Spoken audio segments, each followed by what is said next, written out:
Thank you for coming back to the Law and Crime Network. My name is Linda Kenney Baden. Well, we are covering the trial of YNW Melly.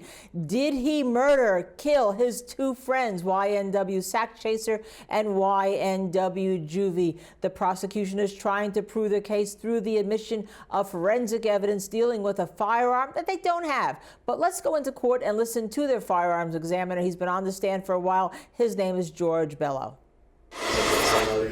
There's really no way to rule any of those out. So this is just a list of major manufacturers that reported to the FBI their characteristics.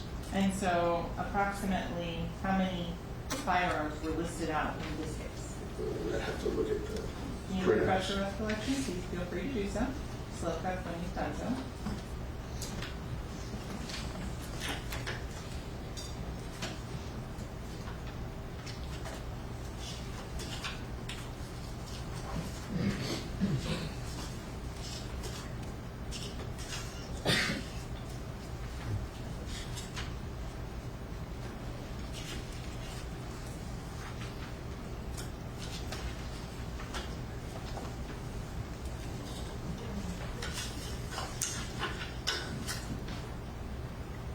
So as far as manufacturers that could have fired the projectiles in 40 Smith & Wesson,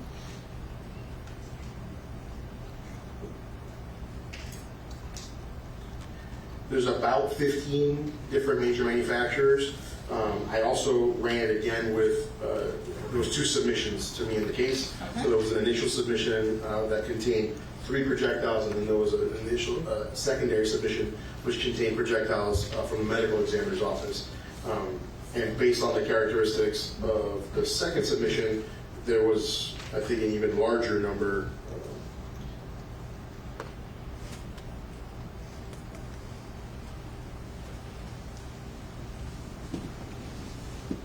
About 27 manufacturers that could have fired that set. Okay. Can you just pick number 17 off that list and recreate a distance determination? No, I can't do that for a variety of reasons. First and foremost being that these lists are telling me the manufacturers, right? It's not telling me the make and model. So give me the make. So it's saying, possibly 6 Hour, possibly Sig Arms, but which one of their pistols in 40? It doesn't tell me that. Okay. And so the list can be very, very lengthy. It also won't tell me the barrel length of the particular firearm. I'm going to ask you about a very specific firearm. Could you use a Taurus 91? No. Why not? The Taurus 91 doesn't exist. Should I be asking about horsepower on that? You could, I guess, but there is no Taurus. So Taurus manufactures a line of firearms which they bought the patent from Beretta to manufacture. Beretta makes what they call Beretta 92, Beretta 92 FS, and so Taurus replicates that in their PT 92 and PT 99. So those are the two variants of that particular pistol. There really isn't, and the 9 designates the 9mm caliber. So the PT 92 and PT 99 are 9mm variants of that Beretta replicant that they have. Okay, and that's actually the red gun in front of you. Is it a PT 92 replica? Correct. So this is exactly what you would see if you saw a Beretta or a Taurus, whether it's a 92 or PT 92. They look the same. If I held it from over here and I had a Beretta or a Taurus, you wouldn't know the difference between one and the other. Okay. And that was which caliber for the 92? So the 92 is a 9mm firearm. Okay. Yeah. Is there a 40 caliber that may be closely named to that? So Taurus does make a 40 caliber. They make it under the model name PT 100, PT 101. In terms of the list of firearms that are potentially...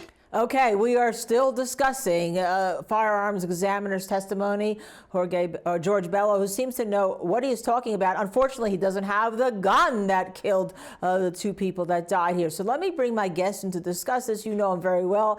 He was in New York last time he was here, criminal defense attorney Jeffrey Wolf, and also in the studio. And it's going you're going to listen to her, Mina SayWhat. I'm not going to give you her last name because she has a serious show because both Mina SayWhat. So, but let me go to Jeff first. Jeffrey, all right, we were discussing this morning. You can have a variation of make and models. You can have a lot of possibilities, but the firearms examiner, who is very honest, doesn't have the make and model. So where are we going with this testimony?